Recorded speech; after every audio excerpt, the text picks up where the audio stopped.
வேதம் கேட்போம். யாத்திராகமம் 24ஆம் அதிகாரம். பின்பு அவர் மோசேயை நோக்கி, நீயும் ஆரோனும் நாதாபும் அபியூவும் இஸ்ரவேலின் மூப்பரில் 70 பேரும் கர்த்தரிடத்தில் ஏறி வந்து தூரத்தில் இருந்து பணிந்து கொள்ளுங்கள். மோசே மாத்திரம் கர்த்தரிடத்தில் சமீபித்து வரலாம், அவர்கள் சமீபித்து வரலாகாது.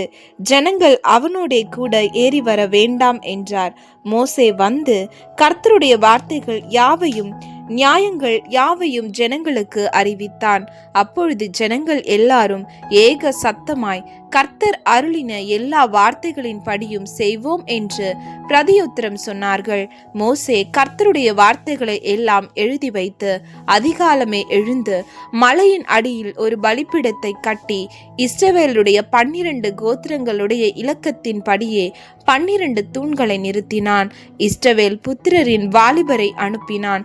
அவர்கள் சர்வாங்க தகன பலிகளை செலுத்தி கர்த்தருக்கு சமாதான பலிகளாக காளைகளை பலியிட்டார்கள்.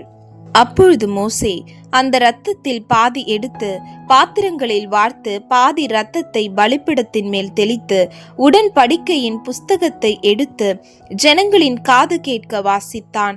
அவர்கள் கர்த்தர் சொன்னபடியெல்லாம் செய்து கீழ்ப்படிந்து நடப்போம் என்றார்கள். அப்பொழுது மோசே இரத்தத்தை எடுத்து ஜனங்களின் மேல் தெளித்து, இந்த வார்த்தைகள் யாவையும் குறித்து கர்த்தர் உங்களோட பண்ணின உடன்படிக்கையின் இரத்தம் இதுவே என்றான். பின்பு மோசேயும் ஆரோனும் நாதாபும் அபியூவும் இஸ்ரவேலருடைய மூப்பரில் 70 பேரும் ஏறிப்போய் இஸ்ரவேலின் தேவனை தரிசித்தார்கள். அவருடைய பாதத்தின் கீழே நீல கல்லிழைத்த வேலைக்கு ஒப்பாகவும் தெளிந்த வானத்தின் பிரபைக்கு ஒப்பாகவும் இருந்தது. அவர் இஸ்ரவேல் புத்திரருடைய அதிபதிகள் மேல் தம்முடைய கையை நீட்டவில்லை. அவர்கள் தேவனை தரிசித்து பின்பு புசித்து குடித்தார்கள். அப்பொழுது கர்த்தர் மோசேயை நோக்கி, நீ மலையின் மேல் என்னிடத்திற்கு ஏறி வந்து அங்கே இரு. நான் உனக்கு கற்பலகைகளையும் நீ அவர்களுக்கு உபதேசிப்பதற்கு நான் எழுதின நியாய பிரமாணத்தையும் கற்பனைகளையும் கொடுப்பேன் என்றார்.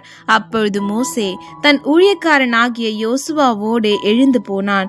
மோசே தேவ பர்வதத்தில் ஏறி போகையில் அவன் மூப்பரை நோக்கி, நாங்கள் உங்களிடத்தில் திரும்பி வருமட்டும் நீங்கள் இங்கே எங்களுக்காக காத்திருங்கள். ஆரோனும் ஊரும் உங்களிடத்தில் இருக்கிறார்கள். ஒருவனுக்கு யாதொரு காரியம் உண்டானால் அவன் அவர்களிடத்தில் போகலாம் என்றான். மோசே மலையின் மேல் ஏறின போது ஒரு மேகம் மலையை மூடிற்று. கர்த்தருடைய மகிமை சீனாய் மலையின் மேல் தங்கியிருந்தது.